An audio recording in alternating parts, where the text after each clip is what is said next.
Okay, so when we turn to the water problem, 25 gallons are needed. 25 gallons of water are needed to grow 1 pound of wheat. 2,500 gallons of water are used to produce 1 pound of beef. And 1 pound of wheat will go a lot further than 1 pound of beef. All right, this 157 million metric tons. 157 million metric tons of cereal and vegetables protein produces 28 metric tons of animal protein. That's totally absurd. That we should actually promote and subsidize, as I mentioned before,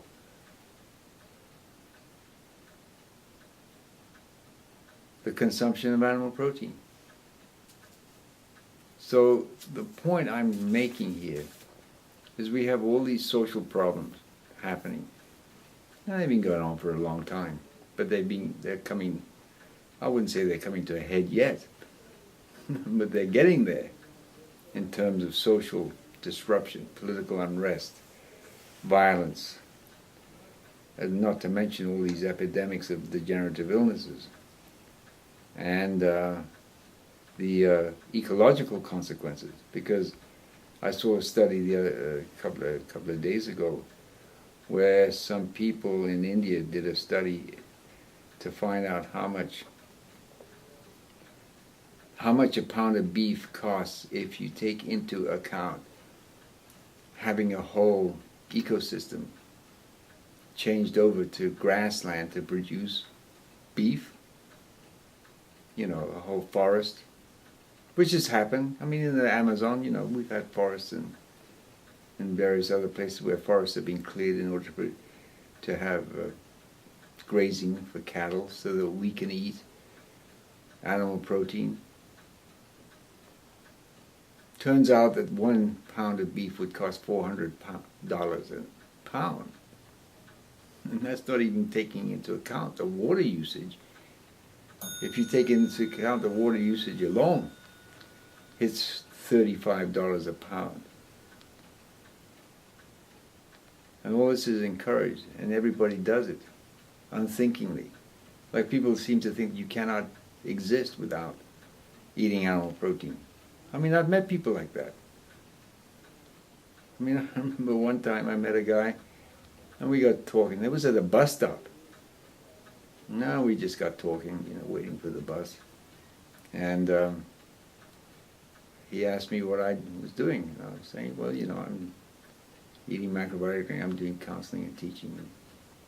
And he said, what does that mean? And I said, well, you eat whole grains and vegetables as your daily intake. He says, you mean you don't eat meat? And I said, no, I haven't eaten meat in, 3 years. He said, how come you're still alive? He said that to me.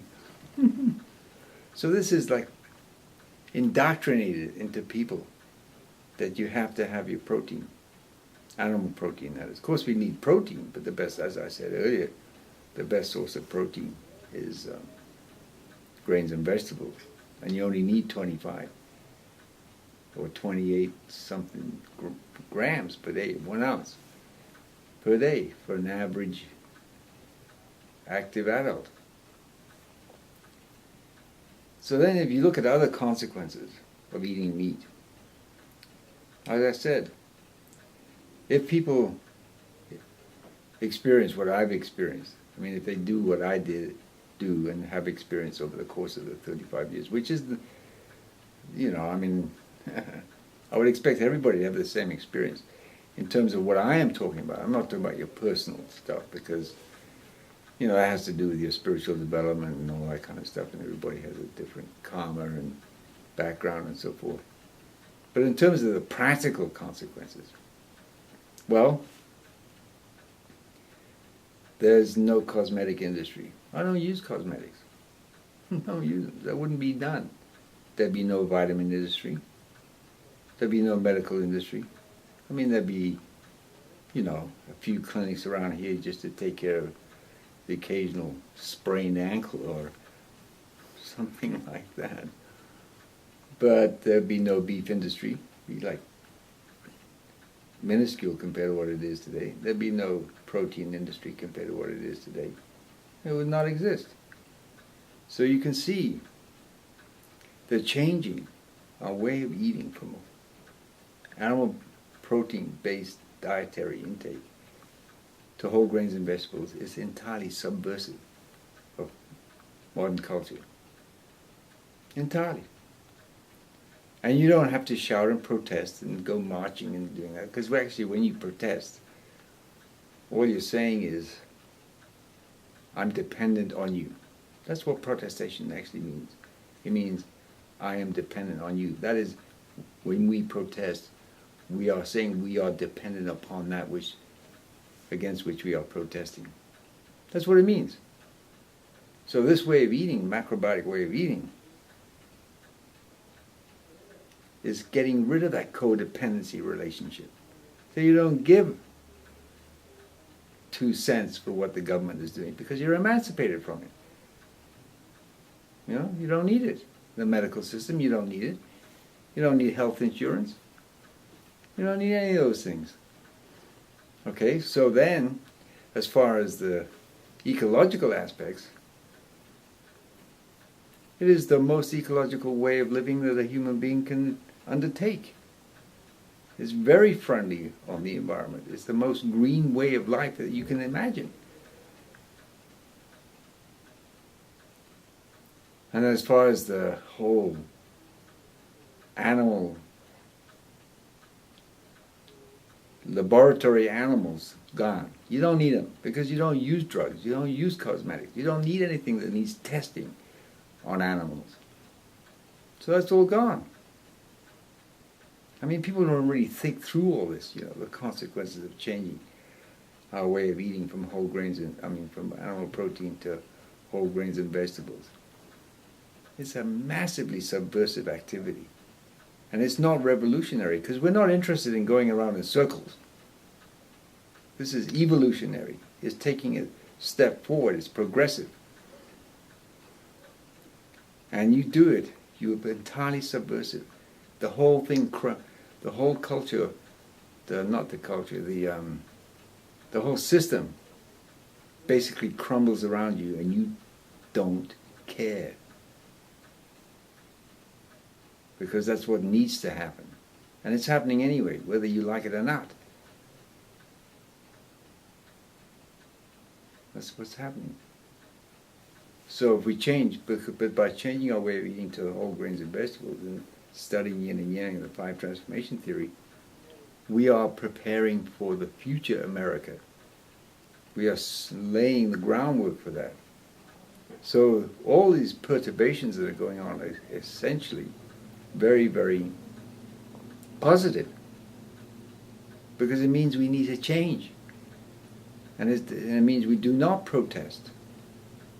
We don't start shouting the odds and waving the flags and marching down the street. What a waste of time. I mean, how many times have you seen that over the years and nothing has changed? All this rioting that's going on in Greece, Italy, where else is it going on? Spain, it just started. And the stuff going on in the Middle East, North Africa. You're just playing right into the hands of the dragon.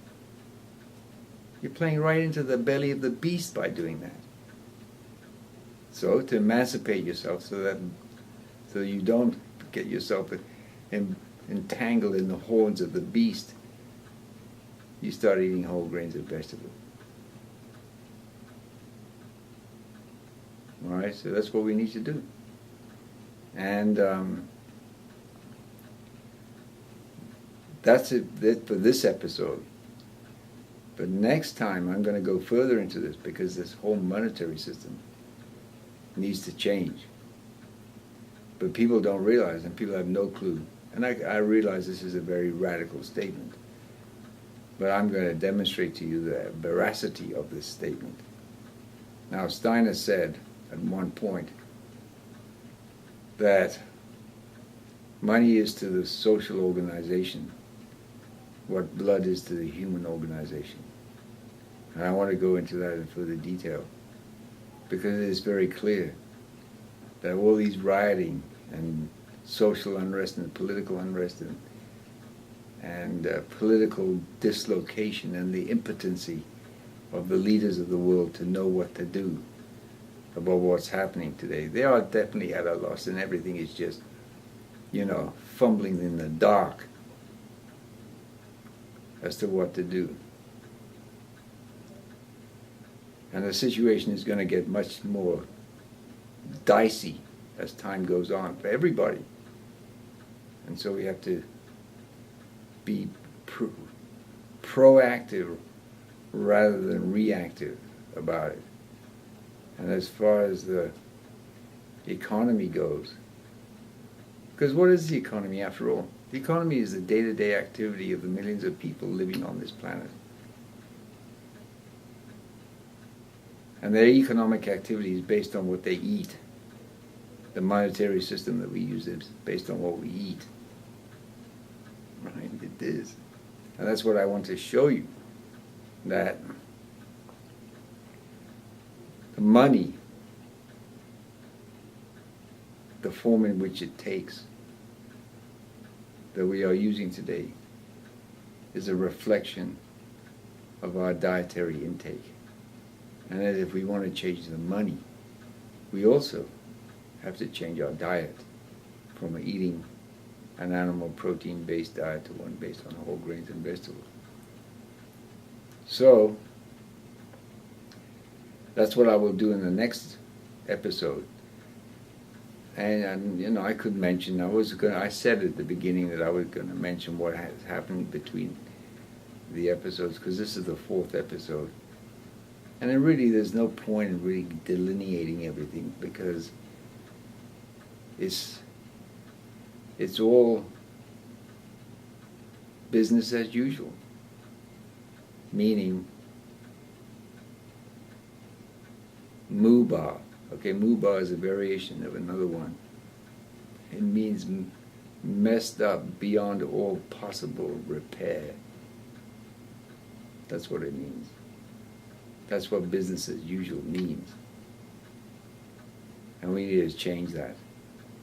And we can only change that if we ourselves change. And it's not going to come from the government or the church or the educational system. Because as I said, the educational system is the basis of all this.